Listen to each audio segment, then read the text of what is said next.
I will say the year before we got Abby's diagnosis, we both started feeling a change. We really, both of us started feeling a different stir within our heart. I especially was just drawn closer to God. I didn't really know why that was happening, but I just felt a change happening in me. And when we got Abby's diagnosis, I knew right away that He was preparing us.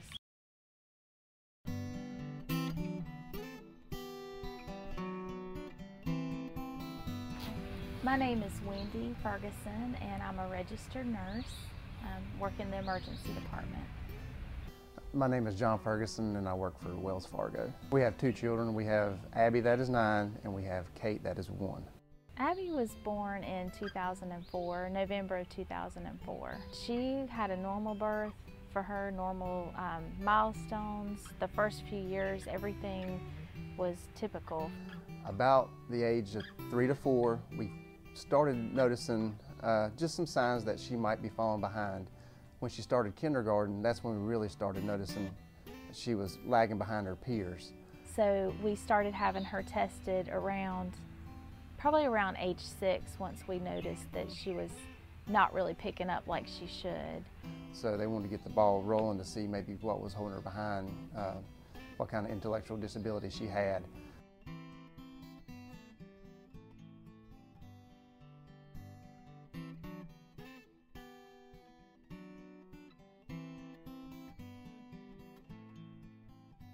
Abby has a condition called Sanfilippo. It is a terminal disease in children. What happens with Sanfilippo Syndrome is the child is missing an enzyme that breaks down their complex carbohydrates. As a result of that, it builds up waste in the cells, and over time that waste will affect the brain.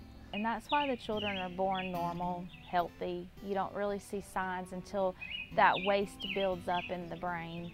And then over time, of course, she'll lose her ability to talk, her ability to walk, all of her major motor skills, and then eventually it results in death.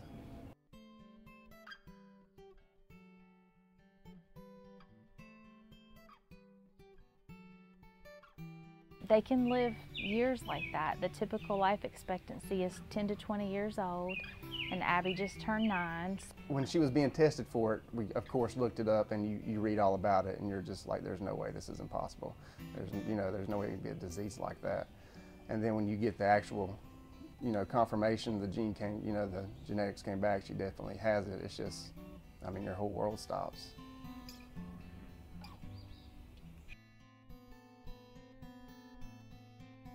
All the graduating high school, going to college, getting married, none of that. Researchers have found that gene therapy may be a potential cure. They have studied gene therapy in mice, and it has actually cured the mice, but they haven't tested it in human subjects yet. They are so far along, they are ready to actually test it in children. But to do this, they needed $2.5 million to start the testing.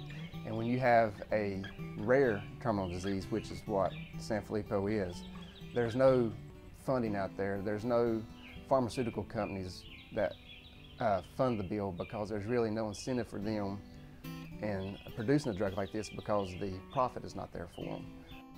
The hope is that we will be able to do clinical trials in humans very soon. The goal is late 2014, early 2015. So all the funding is actually left on the backs of the family, the extended family, and the friends of children with Sanfilippo. So right now, our family, along with many other families, are working really hard to fundraise and raise the money to get the clinical trial funded.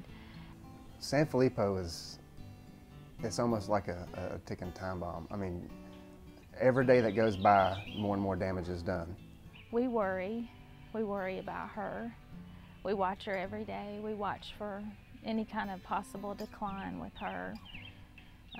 We don't want to lose her. We don't want her to suffer. we want her to grow up and be the person that she was meant to be.